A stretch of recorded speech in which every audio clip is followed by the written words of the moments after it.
Ao anjo da igreja em Filadélfia, escreve: estas coisas diz o santo, o verdadeiro, aquele que tem a chave de Davi, que abre e ninguém fecha, e que fecha e ninguém abrirá. Conheço as tuas obras, eis que tenho posto diante de ti uma porta aberta, a qual ninguém pode fechar, que tens pouca força, entretanto guardaste a minha palavra e não negaste o meu nome. Eis que farei alguns dos que são da sinagoga de Satanás, desses que a si mesmos se declaram judeus e não são, mas mentem. Eis que eu farei vir e prostrar-se aos teus pés e conhecer que eu te amei, porque guardaste a palavra da minha perseverança. Também eu te guardarei da hora da provação que há de vir sobre o mundo inteiro, para experimentar os que habitam sobre a terra. Venho sem demora, conserva o que tens, para que ninguém tome a tua coroa. Ao vencedor, falo-ei coluna do santuário do meu Deus, e daí jamais sairá. Gravarei também sobre ele o nome do meu Deus, o nome da cidade do meu Deus, a nova Jerusalém que desce do céu, ainda da parte do meu Deus, e o meu novo nome. Quem tem ouvidos, ouça o que o Espírito diz às igrejas. Vamos orar? Senhor Deus, nós queremos te agradecer, Pai, pelo privilégio que temos, Senhor, nesse momento de poder abrir a Tua Santa Palavra, Senhor Deus, e meditar nela. Que o Senhor fale aos nossos corações, Senhor Deus, porque dependemos tão somente de Ti. Sabemos que somos tão falhos, Senhor Deus, e imperfeitos, mas cremos que o Teu Espírito Santo, Pai, revela a Tua Palavra aos nossos corações. Que o Senhor esteja, Deus, guardando a nossa mente, o nosso coração, e que possamos entender, Senhor Deus, a Tua Palavra e os ensinamentos, Senhor Deus, que o Senhor quer nos mostrar esta noite. Fala conosco, Pai. Em nome do Senhor Jesus, que eu te oro. Amém. Bom, irmãos, essa carta para a igreja de Filadélfia, ela abrange muitas coisas. Se a gente for parar para estudar ela a fundo, a gente aprende muito, né, com o exemplo dessa igreja. Então, eu queria destacar nessa carta alguns objetos. A gente sabe que o livro de Apocalipse existem muitas figuras, não é, que a gente precisa saber interpretá-la, ou a própria Bíblia, não é, nos revela isto. E algumas figuras existentes aqui nessa carta, né, revelam muitas coisas. Então, existe aqui a figura de uma chave, que é chamada da chave de Davi, que a gente encontra no versículo 7. Existe também uma porta, né, uma porta aberta, né, pelo Senhor. Existe também uma coroa e também uma figura. Então, a gente vai tentar traduzir o que esses símbolos representam, né, aqui no texto. Entre as sete cartas, só duas que não receberam repreensão do Senhor, né, daquela época, que foi a carta de Esmirna, né, que era uma congregação pobre que enfrentava muita perseguição. A gente sabe que naquela época, e como também hoje, a gente enfrenta muita perseguição, às vezes uma perseguição velada, né? Naquela época, acredito que era muito mais complicado ser um cristão. Hoje também existem países que é muito complicado ser um cristão lá, você não pode nem se identificar como cristão. Graças a Deus, aqui no Brasil, a gente ainda tem essa liberdade, não é? A gente tem uma perseguição meio que velada, e ultimamente isso tem crescido mais, e a tendência é só piorar, né? Mas o Senhor estará conosco no meio da aflição, a gente tem que perseverar. E a carta à igreja de Filadélfia, uma congregação também fraca e limitada, né? O Senhor conhecia essas características dessas igrejas, mas que dependia de Deus. A igreja de Filadélfia era completamente dependente de Deus. A igreja estava localizada numa região, né, que tinha muitas áreas vulcânicas. Então, essa região, existia muitos terremotos nessa região, e a igreja sofria muitos, né, com esses abalos, sofria insegurança, por não poder ter segurança no seu próprio lar, né? Então, mas também ela estava localizada numa região estratégica da Ásia Menor, né, entre os países antigos da Frígia, Lídia e Mícia. Foi fundada pelo rei de Pérgamo, né? A cidade foi fundada pelo rei de Pérgamo, o rei Átalo, sendo conhecido por sua fidelidade ao seu irmão, assim dando origem ao nome da cidade de Filadélfia, que significa amor fraternal. Então, o rei Átalo, né, colocou o nome da cidade de Filadélfia por conta do seu irmão, pelo amor que ele tinha a seu irmão. E mais na frente a gente vai ver que o nome da cidade foi mudado algumas vezes, não é? E o Senhor usou isso para um propósito também para a igreja. A cidade de Filadélfia sofria por conta dessas regiões, até que no ano 17, depois de Cristo, ela foi completamente destruída pelo terremoto, né? Um grande terremoto naquela região lá. Então, esses detalhes, assim, é importante para a gente compreender algumas passagens aqui, né, desse texto da Bíblia e dessa história. Então, a primeira figura aqui é a figura da chave de Davi. O que é essa chave de Davi, não é? Então, a gente vai ver o que é que representa a chave de Davi. Primeiro, a carta ela começa com a saudação, né, que toda carta começa com essa mesma saudação ao anjo da igreja, aquele que é responsável pela igreja, né, o administrador da igreja. A carta começa assim, dessa forma, e depois ela relata, né, o próprio Cristo se apresentando, quem ele era.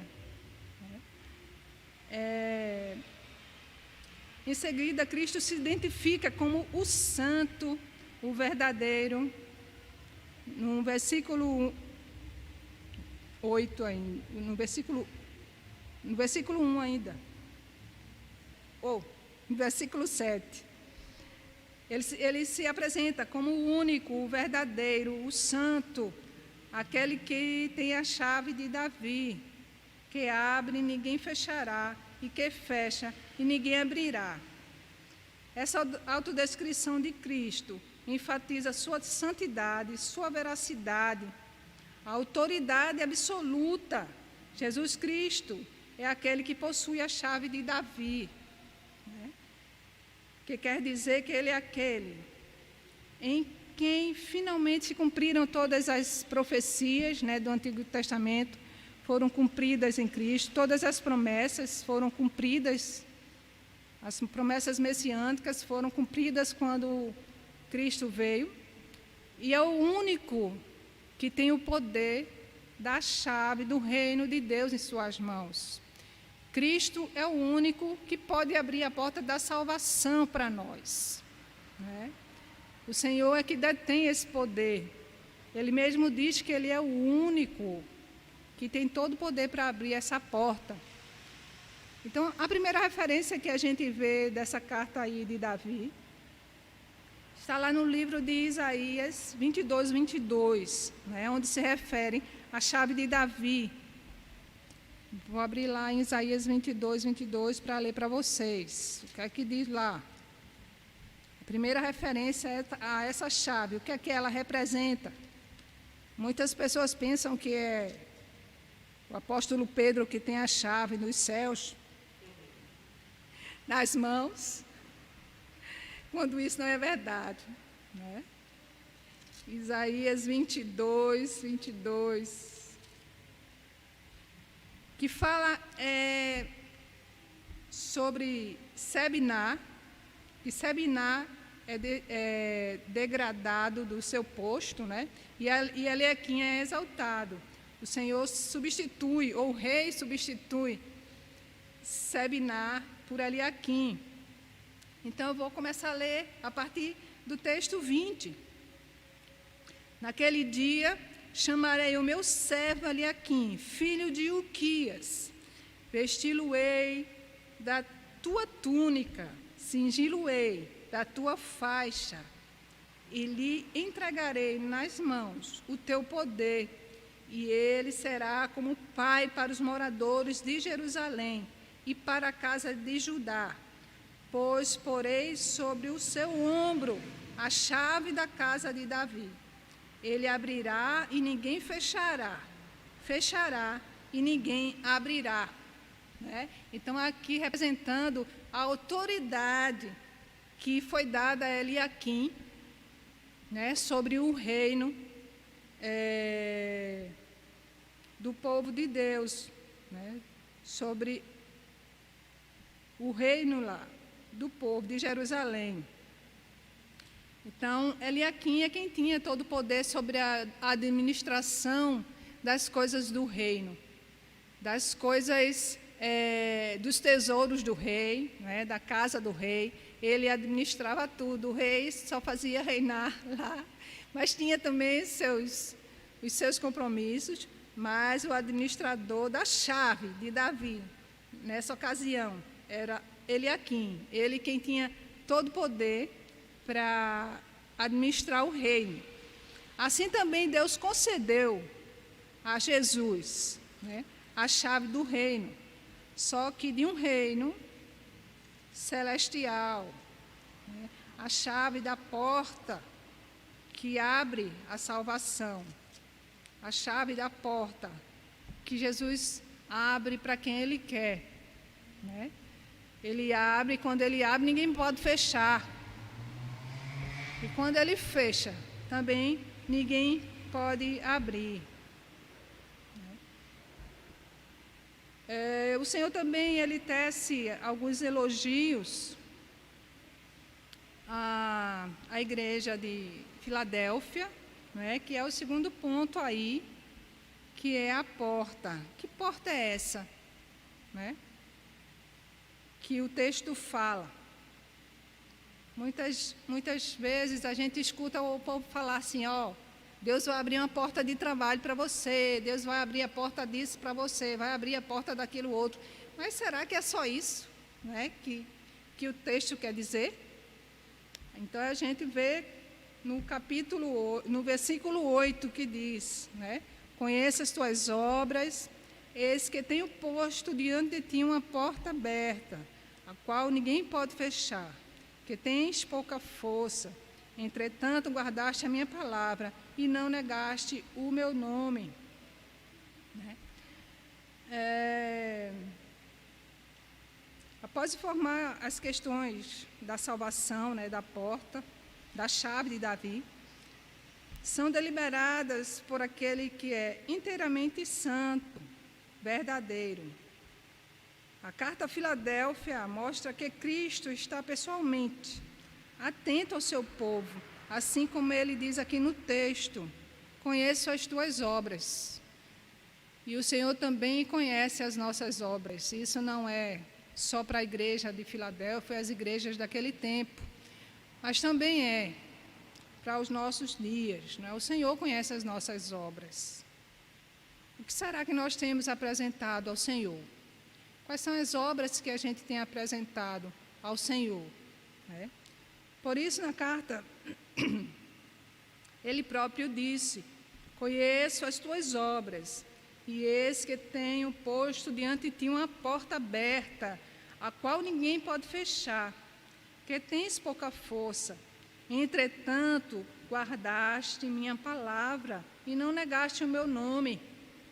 O Senhor reconhecendo que mesmo a igreja de Filadélfia sendo uma igreja pobre e tendo pouca força diante da situação que ela vivia entre os judaizantes, né, o Senhor reconhecia o trabalho da igreja, o trabalho do seu povo, né, que eles guardaram a palavra do Senhor e não negaram o nome do Senhor. A igreja de Filadélfia era pequena em número, tinha pouca força, mas suas obras eram reconhecidas pelo Senhor. O Senhor havia colocado diante daquela igreja uma porta aberta, a porta da cidade de Filadélfia, às margens de uma importante rota comercial, como a gente já havia comentado, né, entre alguns países. Então, por ali devia passar muita gente importante, né? Então, pessoas passavam naquela rota e era uma porta aberta ali. Quando fala dessa porta aberta, é a porta da evangelização. O Senhor abriu a porta da evangelização para o povo, né, da igreja de Filadélfia. Então, a igreja de Filadélfia não desperdiçou essa maravilhosa porta aberta.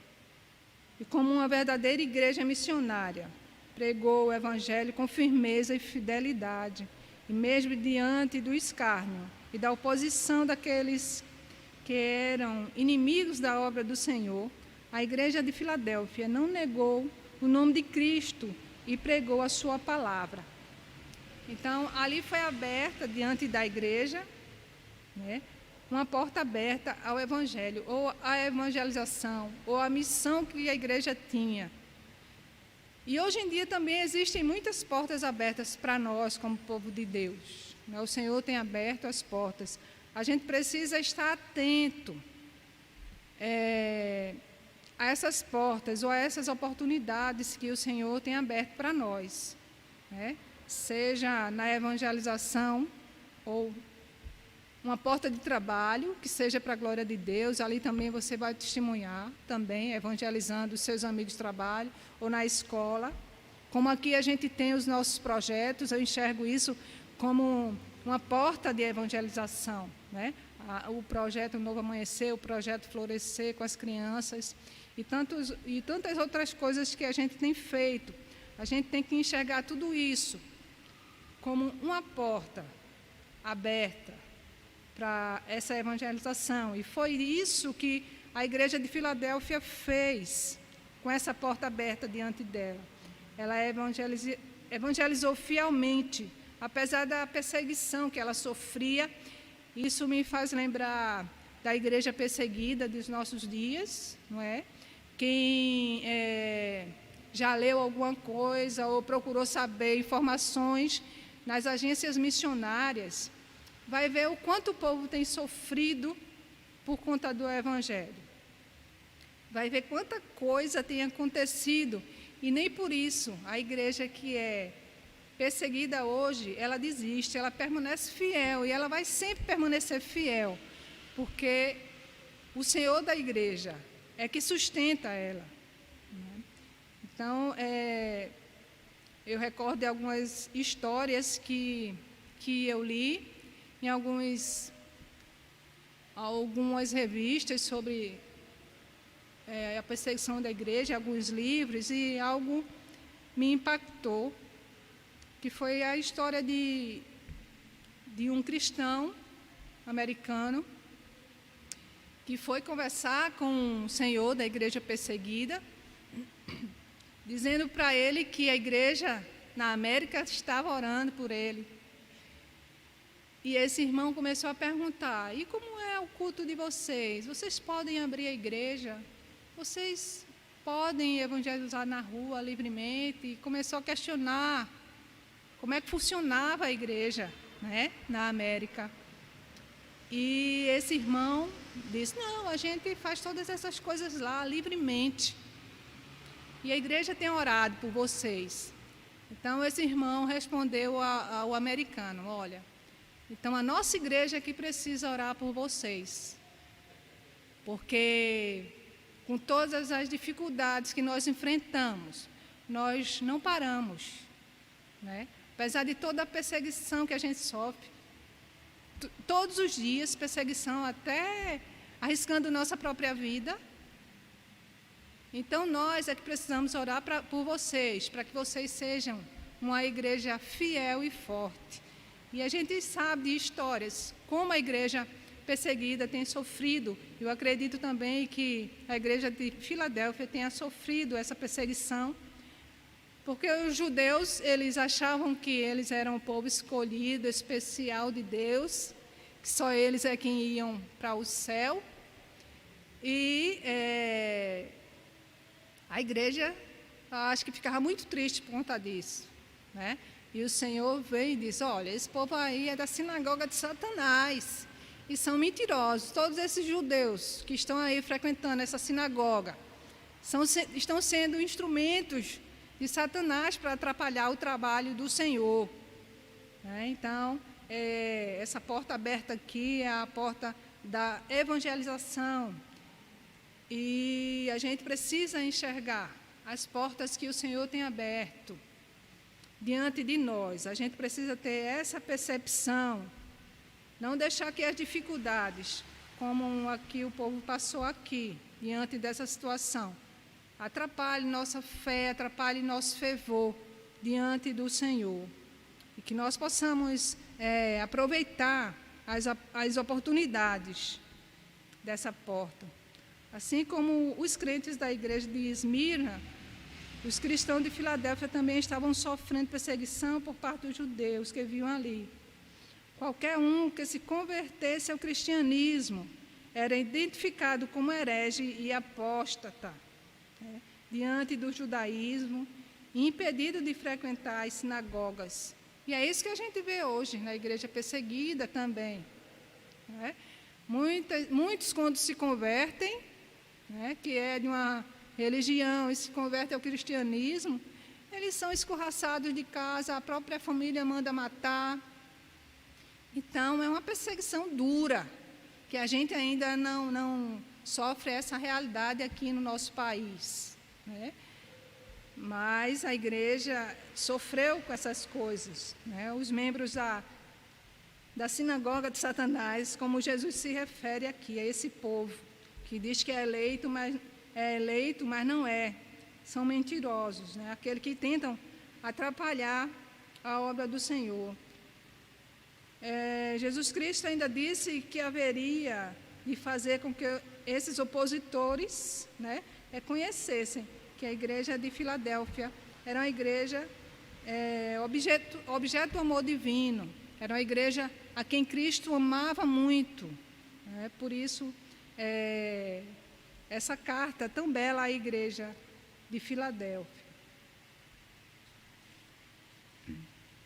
Então, com todo esse cenário que a igreja estava passando, Cristo também garantiu que, assim como a igreja de Filadélfia tinha guardado a palavra e sua perseverança, ele também guardaria aquela igreja na hora da aprovação que haveria de vir sobre o mundo inteiro. Então, essa aprovação já existia lá com os primeiros cristãos, não é a igreja de hoje. Pois não, Eurico? Deixa eu atrapalhar aqui. Bom, só para ressaltar aqui também que nesse verso 8, a passagem que ele fala, tendo a porta aberta, você já falou, acho que tenho posto diante de ti e tudo mais, conheço tuas obras, tendo pouca força, entretanto guardaste a minha palavra e não negaste meu nome. Impressionante que eram poucas pessoas que haviam nessa igreja, nessa cidade, que eram crentes. Essa expressão aqui, pouca força, eram poucas pessoas, em que ali, mesmo sendo tão minúscula a igreja, tão pequenininha, uma congregação pequenininha, mas tão relevante para a comunidade, tão relevante com relação ao testemunho na comunidade, também o abandono, né, de todos os deuses e tudo que envolvia o Império Romano, o judaísmo e tudo mais. Então esses irmãos, Jesus está elogiando também, porque eles estão sendo poucos, mas de qualidade. Jesus não está preocupado com a grande multidão, e sim com o coração disponível para Ele, disposto a morrer, se possível, morrer por Ele. É isso mesmo. Então, crentes fiéis, né? É disso que a gente precisa.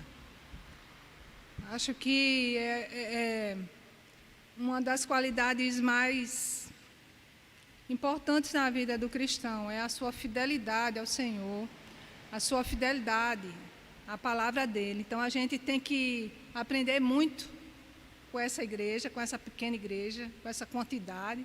Muitas vezes a gente fica colocando tanto empecilho quando aparece alguma coisa para a gente fazer, né? E a igreja de Filadélfia era uma igreja pequena, mas uma igreja forte, que tinha comprometimento com o Senhor e com a sua obra, né? Então, o Senhor prometeu que ia guardar eles no momento da tribulação, né? No momento da provação. E é isso também que a gente vê muitos testemunhos dos irmãos que sofrem também com a perseguição hoje, não é? O Senhor Jesus, quando se refere lá em João 17,15, né? Eu te guardarei da hora da provação. Isso não implica na ideia de que o Senhor vai tirar a igreja para guardar ela, né? Para proteger ela num lugar seguro. Não.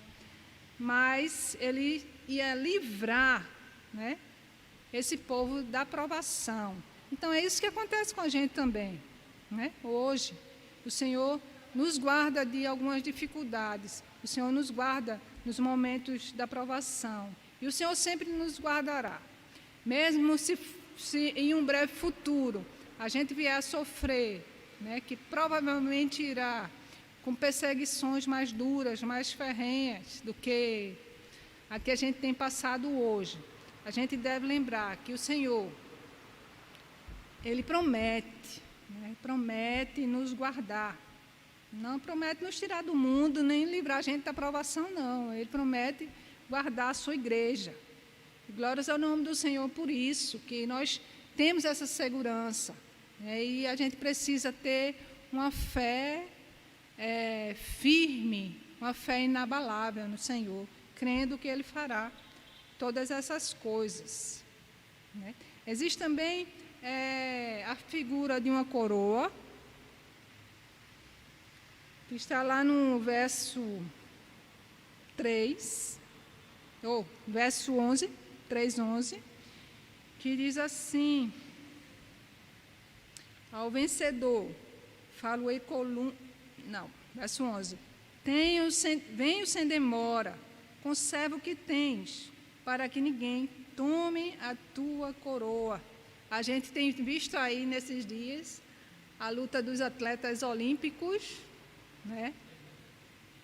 A briga, o desempenho deles, o empenho deles no treinamento, né? Que passam anos treinando por uma medalha de ouro, de bronze ou de prata. São coroas perecíveis, né? Então a gente tem que lutar pela nossa coroa, que é uma coroa eterna. Muito mais do que eles, porque a vida do crente é uma batalha, né? Todos os dias. Então a gente precisa batalhar para conservar a nossa coroa. Quando ele se refere aqui a essa coroa, não é a vida eterna, não é? Mas é a coroa daquilo que a gente tem guardado dentro da gente, da nossa fé, dos ensinamentos que a gente aprendeu, da nossa comunhão com Deus, tudo aquilo que nos liga ao Senhor. Isso é a nossa coroa. E Ele pede para que a gente guarde isso dentro de nós, né? Porque aí a gente vê a soberania de Deus e a responsabilidade humana, né? Que Deus diz assim: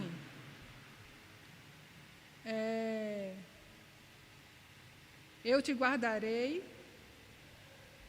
O mesmo Deus que diz que eu te guardarei, também recomendou, conserva o que tens. Né? O Senhor faz a parte dele e a gente faz a nossa parte, guardando a nossa fé, guardando a nossa esperança, a nossa dedicação ao Senhor, o nosso trabalho no Senhor. É essa coroa que a gente precisa conservar, né? A nossa fidelidade ao Senhor, nossa fidelidade no serviço do Senhor. Né?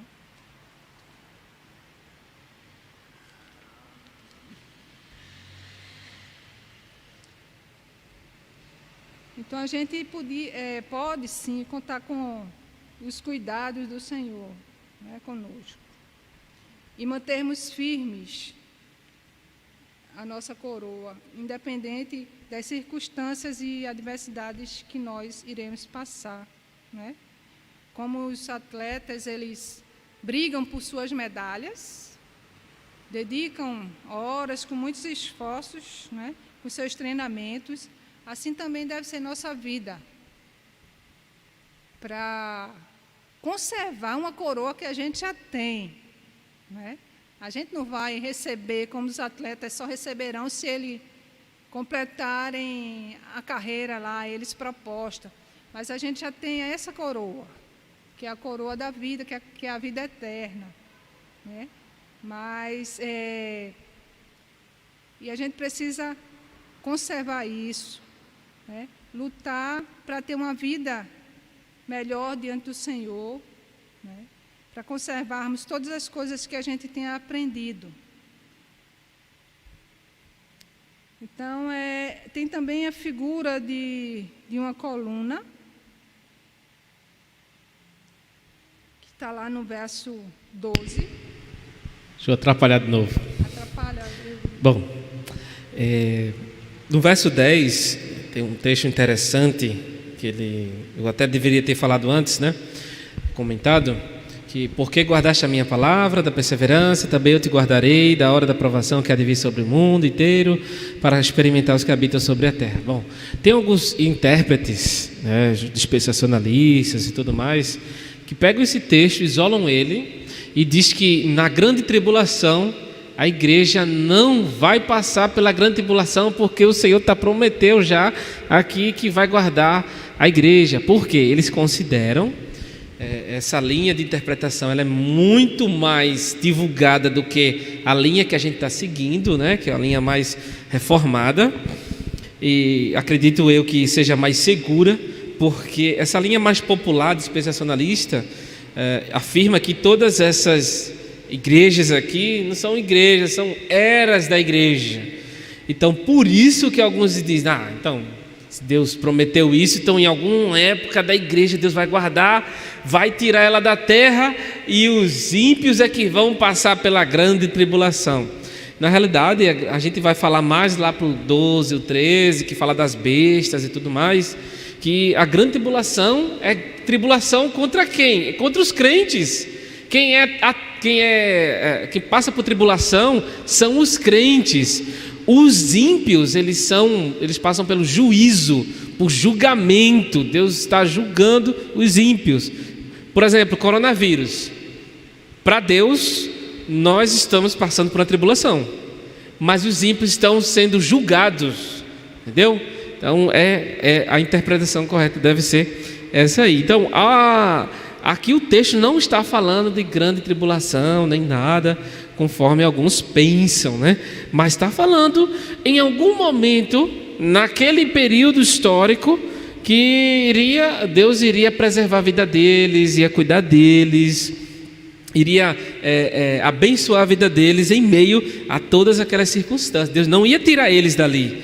Exatamente como a igreja de Esmirna, que terá uma tribulação de 10 dias, né? Que lá a de Esmirna, 10 dias significa que era um período, ninguém sabe quanto tempo, também é simbólico, tá? E tudo isso mostrando que Ele está presente na nossa vida, que Ele está presente no nosso dia a dia. Em seguida vem as promessas aí bênção de Deus para nossas vidas. Depois eu vou falar um pouco, pode falar sobre uma dessas promessas aqui.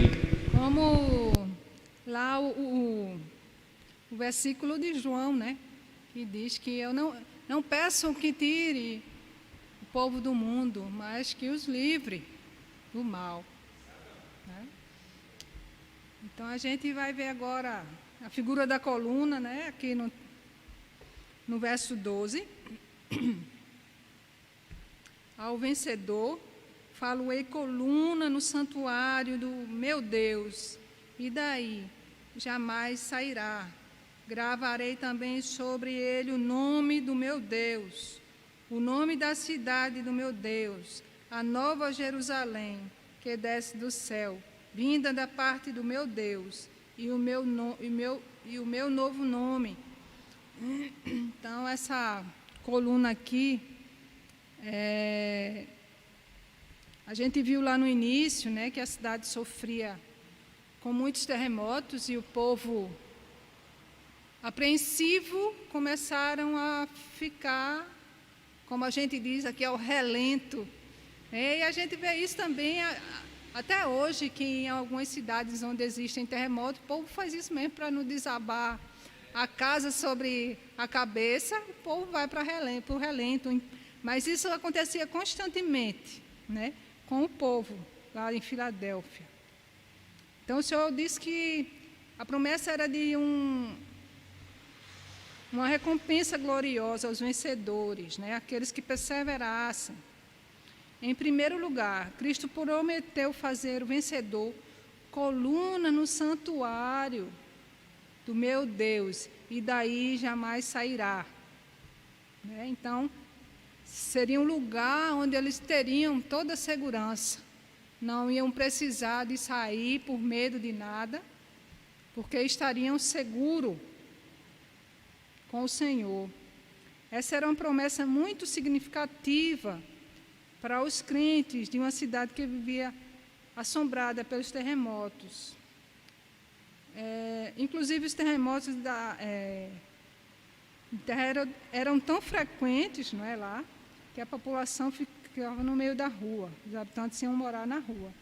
Mas Cristo prometeu essa estabilidade para eles, permanente aos vencedores, aqueles que perseverassem, né, até o fim.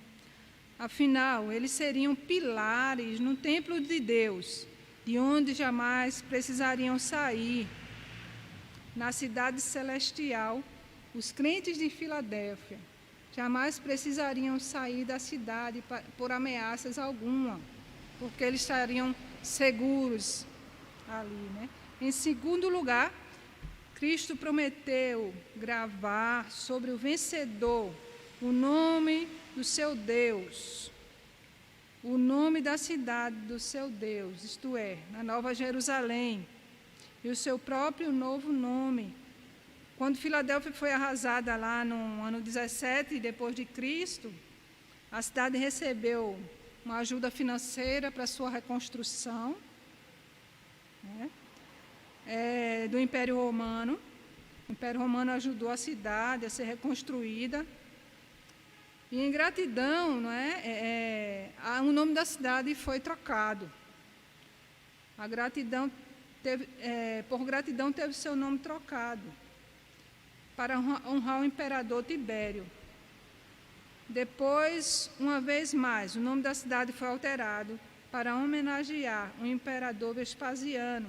Então, a cidade teve seu nome trocado por 2 vezes.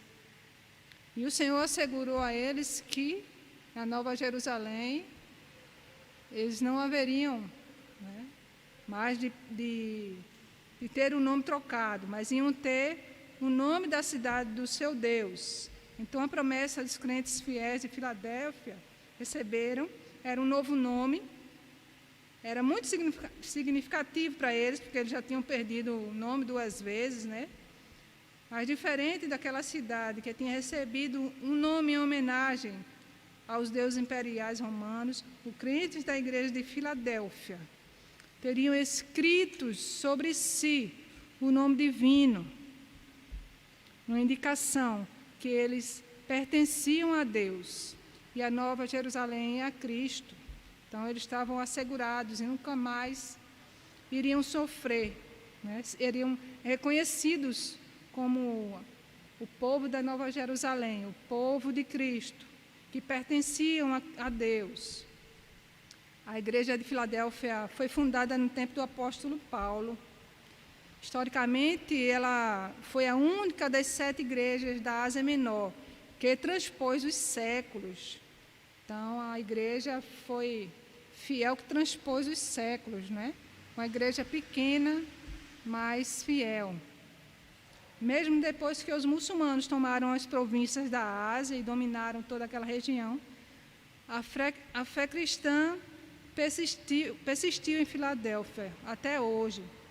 Ainda há cristãos naquela região que hoje pertence à Turquia, né? Então, a igreja de Filadélfia, como uma igreja fiel ao Senhor, que não negou o seu nome, apesar de todas as tribulações, né?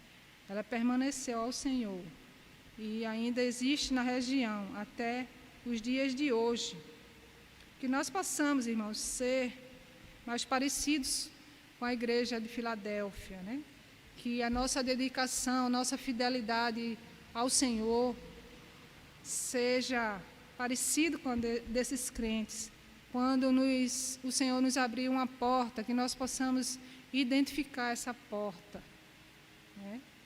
Sabemos que já temos a salvação àqueles que estão em Cristo Jesus, que o Senhor já abriu a porta lá com a chave de Davi. Não é a chave de Pedro, é a chave de Davi. Essa história de Pedro... Pode falar, Yuri. São Pedro, São João, esse povo todo dia, né?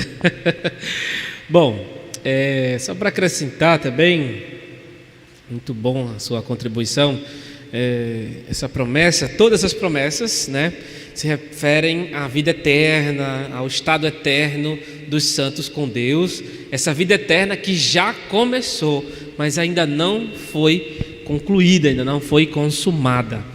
E quando ele diz aqui, no santuário, coluna, é interessante que as pessoas pensam que, alguns que pensam que são literais, que a gente vai ficar lá, feito coluna, parado, estatalado, não tem dimensão de tão prejudicial que é esse pensamento literal. Teve uma época da igreja... Dá até um desânimo de ir para lá, né? Já pensasse? Que situação! Então, teve uma época da Igreja Católica Imperial, no período, ainda no primeiro milênio, em que alguns monges, eles faziam uma espécie de apresentação cinematográfica, teatral, em cima de colunas, ficavam lá horas e até dias parado, e aquilo ali era glamuroso demais, era chique ficar ali numa coluna parado, e todo mundo passava e olhava, que espiritualidade, que homem de Deus, ficar parado no local. Já pensou? Então, o Senhor você já falou, né, o significado, né, com relação à cidade e tudo mais, terremotos, aquela coisa, e Deus está dando uma cidade firme, que não é abalada por nada, e nós, e também coluna, se fala assim por isso que ele fala de gravar o nome, porque nas colunas era costume de se gravar alguns nomes dos deuses. Tem algumas pessoas que bancaram aquilo ali, tudo mais. Até o Edir Macedo fez lá em São Paulo, né? Aquelas colunas lá, tem os nomes das pessoas que deram uma oferta gorda para trazer as supostas pedras de suposto Israel, né? Interessante. E por último, essa questão, quando essa expressão que Jesus fala, meu Deus, por que Jesus não falou meu Pai? Por que ele fala meu Deus? Porque, como eu falei na semana passada, essa expressão eu junto com o Pai, na essência de Deus, na essência divina, vamos fazer isso juntos. Então, por isso que ele repete aqui, somente no capítulo 3 de Apocalipse, que ele chama o Pai de Deus, porque ele se identifica né, que ele junto com o Pai irá julgar, prometer, fazer, angariar e tudo mais. Então, basicamente é isso aí. Bom, então, que nós Sim, possamos... por último, esqueci, desculpa. Quando ele fala meu novo nome, meu Deus, meu novo nome, também está se referindo à nossa nova identidade, a identidade que ele vai colocar em nós, que ele já fez em nós, em Cristo, somos uma nova criação. Ele fala aqui, né, que vamos gravar na pessoa o novo nome, na pessoa, na coluna, né, na gente. Em Apocalipse, alguns outros textos falam que o nome do Senhor está gravado em suas testes, em suas frontes, né? Alguns textos, nós vamos explorar esses textos também futuramente, em breve. E faz contraste com a besta de lá de Apocalipse, que ela sela, ela marca o nome dela na testa dos filhos do reino das trevas, né? E na mão. Então, tem um significado profundo, não é nada literal, é tudo simbólico, porque assim como os filhos de Deus são selados, marcados, já somos marcados, não é uma promessa futura, já fomos marcados, mas não estamos ainda plenamente na presença do Senhor, é lógico. Da mesma forma, os filhos das trevas, nesse sistema mundano, também são marcados pelo espírito do anticristo, pelas forças das trevas, aliás, né? Fronte é tudo que eu sou, mãos é tudo que eu faço. Então esse basicamente os significados, né, com relação a essa de marcar e tudo mais. A gente vai explorar mais isso no futuro. Sim. Então que o Senhor nos abençoe, né? Aqui eu